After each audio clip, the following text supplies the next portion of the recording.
Comedy is big business these days. Edinburgh and Montreal are the largest festivals, but the Southport Festival, which starts this week, has been running for 13 years, and it would have died off if it hadn't have been saved by a local comic. Yeah, the Comedy Festival has run since 2002. I took it over in 2011 when it was lost due to the austerity measures, unfortunately. Council cutbacks, which is very sad. They lost a lot of the festivals and events. So local comedian, even though I've worked all over the world, and I just thought, you know what?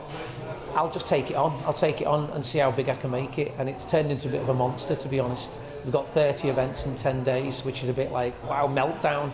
There's something for everyone in Southport, with a comedy pub crawl, comedy for kids, and there's nationally famous TV names such as Sean Kelly from Storage Hunters, Paul Sinner from The Chase, and Irish comic Sean Hughes. The festival begins with a competition for new acts. What you're looking for in an act who might win it? Is there some X factor? I think it's funny with comedy because it's down to taste, isn't it, really? But the actual final will be judged by 4 neutral judges, so I have no say in the matter. But always we're looking for originality, we're looking for someone with a bit of good stage presence, confidence, you know, all the things that would almost ease an audience into laughing, because that's what it's all about. So who are these new jesters on the circuit, and are they any good? And where do you get your material from? Because it's very quirky. I had an interesting upbringing. My brother and sister both have Asperger's and I've got ADHD. So my mum sort of developed techniques on making me be good as a kid, and then unfortunately the rest is all real life as well. Yes, it's me. No, I don't want to go into the reasons why my mother sent me to school looking like a gothic munchkin. Do you have a particular style you describe yourself as? Man, I want to be cool. I want to be like a cool guy on stage, not too self-deprecative. I like just a coolness to it. I like a swagger. I like to say that.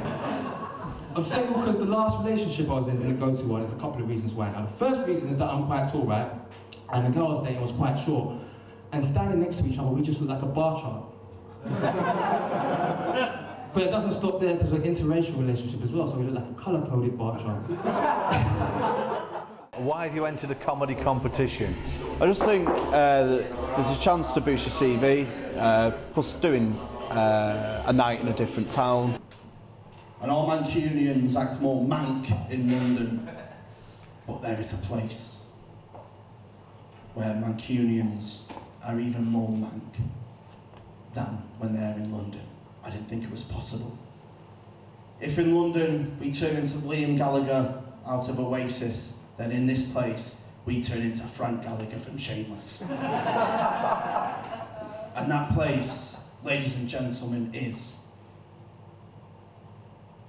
the Warrington IKEA.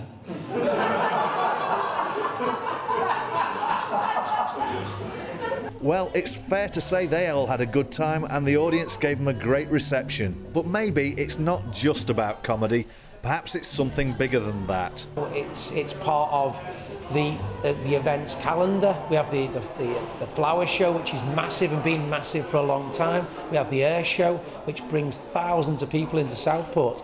We have the musical fireworks, then there's the comedy festival, then there's Spookport, which is a new thing all about Halloween in Southport, then there's the Christmas celebrations. I think the comedy festival is part of the framework of what goes on in Southport. We're bringing thousands and thousands of people in month out, all the way through summer and winter as well. It's great. Roland Gent, that's Lancashire.